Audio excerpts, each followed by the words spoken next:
रीवा में प्रेमिका को गोली मारने वाले इनामी युवक को पुलिस ने किया गिरफ्तार। सनकी युवक की गिरफ्तारी के लिए डीआईजी रीवा ने घोषित किया था 20,000 रुपए का इनाम। रीवा जिले में बीते सोमवार को एक सिरफिरे आशिक ने अपनी ही प्रेमिका को उसके घर में घुसकर गोली मारी और मौके से फरार हो गया था। युवक का नाम आदर्श पांडे निवासी ग्राम दुआरी जिला रीवा बताया जा रहा है। आदर्श पांडे आपराधिक पृष्ठभूमि का युवक है। इसके खिलाफ विभिन्न थानों में कई आपराधिक मामले दर्ज हैं। आपको बता दें कि बीते सोमवार की शाम लगभग 5 बजे आरोपी युवक आदर्श पांडे अपनी प्रेमिका के घर में घुसकर उसे गोली मारी थी। लोगों ने बताया कि आदर्श पांडे सनकी मिजाज का व्यक्ति है, जो अपनी प्रेमिका से इस बात से नाराज हो गया था कि उसने उसका फोन रिसीव नहीं किया। इसी बात से नाराज होकर युवती के घर पहुंचा और घर के अंदर दाखिल होकर गोली चला दी। इस घटना के बाद रीवा जिले का पुलिस प्रशासन आरोपी की तलाश में जुट गया। आरोपी की गिरफ्तारी के लिए रीवा डीआईजी ने 20,000 रुपए का इनाम घोषित किया था।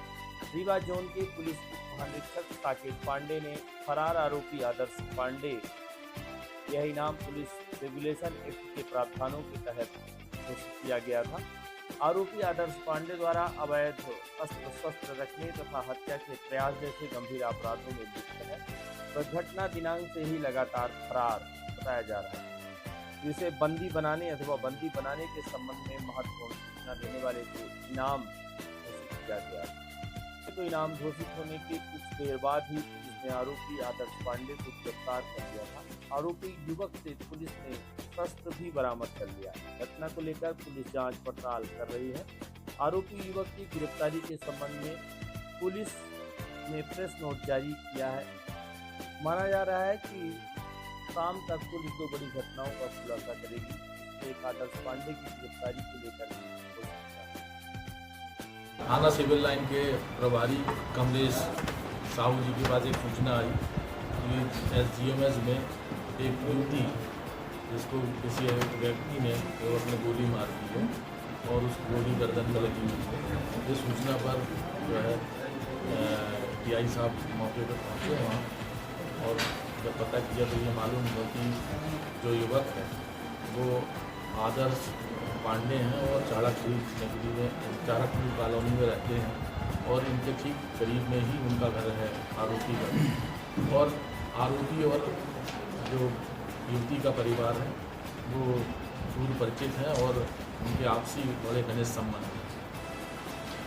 इनकी किसी आपसी बात को लेकर के और किसी विवाद को लेकर के उसने जो है उनके दरवाजे खुलवाया और लड़की जब युवती ने दरवाज़ा खोला तो उसको गन शॉट फायर से एक चोट पहुंचाई जिसके गले में लगी। ये सूचना उनने पुलिस को नहीं दी थी। काफ़ी समय बाद जो है अस्पताल पहुंचने के बाद सूचना मिली थी। तब तक आरोपी घटना कारित करके वहाँ से भाग चुका था।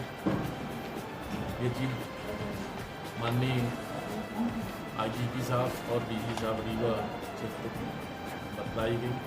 उन्होंने तत्काल जो है एक टीम का गठन किया जिसमें 4 टीमों को गठित किया गया उसमें और 4 अलग अलग दिशाओं में जहाँ पे सूत्रों के माध्यम से जो जानकारी मिली थी उन क्षेत्रों के लिए रवाना की गई। लगातार जो है पुलिस उनके पीछे लगी रही।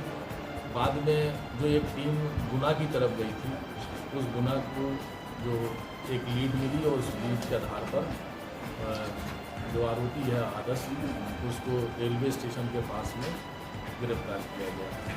गिरफ्तार करके लाया गया। रास्ते में ही उससे पूछताछ की गई।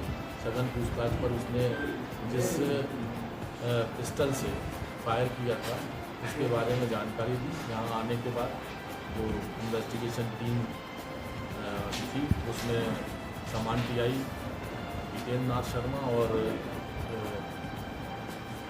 सिविल लाइन DI और CSP रीतू ये सब जाकर के उसके मेमोरेंडम के आधार पर जो जगह बताई थी उस जगह पे पिस्टल बरामद की।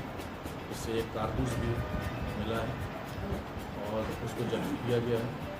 यह व्यक्ति पुराना इसका रिकॉर्ड भी है, करीब 9 मामले पुराने हैं, लेकिन 2019 के बाद इसने कोई घटना नहीं की है, इसलिए ये पुलिस की नज़र से गुप्त था।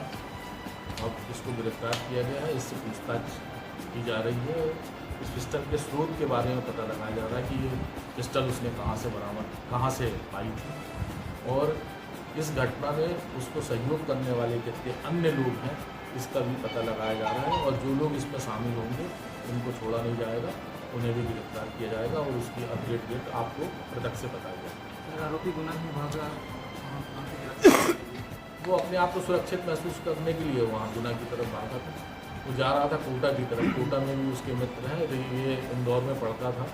इंदौर में भी एक टीम हमारी रवाना हो गई थी, वहाँ भी थी, और इनकी जितनी और नज़दीकी रिश्तेदारी है जहाँ पर ये संभावना थी कि ये पहुँच सकता है, हमारी टीम एडवांस में वहाँ पहुँच चुकी है। ये कोटा जाने वाले रास्ते में गुना से होकर के जाना था, ऐसी एक सूचना हमारी मुखबिर से मिली थी। उस आधार पर एक टीम जो है गुना रवाना थी और गुना जो है हमारे मुखबिर की सूचना पर सही पाई गई और हमारी टीम ने इसको घर तक पहुँचा। सर, घटना के नाम वाले दिन एक युवती का नाम और सामने आ रहा था जो स्कूटी लेके पहुंची थी। वो एक इन्वेस्टिगेशन का विषय है, इसमें अब हम इन्वेस्टिगेशन करेंगे जो लोग संलग्न होंगे उसमें, जिनका अपराध में हिस्सा होगा उसके लिए। सर एक मिनट, क्या आप कहें कि जो इस अपराध में शामिल होंगे उनको भी आरोपी बनाया जाएगा? जांच चल रही है उसमें।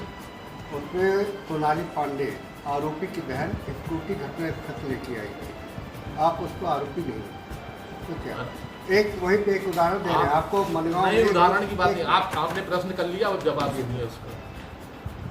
इन्वेस्टिगेशन में जो व्यक्ति बदनीयती से कोई कार्य किया है वो अपराध की श्रेणी में है और उसको छोड़ा नहीं जाएगा। ये बात मैंने बताया भी, और भविष्य में अभी हम जो विवेचना कर रहे हैं, यदि बदनीयती समझ में आएगी उसमें तो उसको भी बंद किया जाएगा। इसमें उसकी बदनीति में कि स्कूटी ले आना होगा। अब ये आपको बताया गया ना कि आप हम इन्वेस्टिगेशन कर रहे हैं। इन्वेस्टिगेशन में हमारे पास जो एविडेंस आएगा, यदि उसने घटना में शामिल होकर के सहयोग किया होगा तो अपराध की श्रेणी में है। सर, रीवा में कई बार गोलीबारी घटना सामने आई है, पुलिस क्या वहां तक पहुंच पाई जहां से ये हथियार आ गया? ये उसी क्रम में एक काम है, ये हमने अभी बहुत सी चीज़ें कलेक्ट की हैं और इसीलिए मैंने आपको पहले बताया है कि हम स्रोत का पता लगा रहे हैं कि ये स्रोत कहाँ से है, ये लोगों को कहाँ से मिलता है और ये कौन बेच रहा है या ये कहाँ से लेके आते हैं, उन तक हम जाएंगे, उनको भेज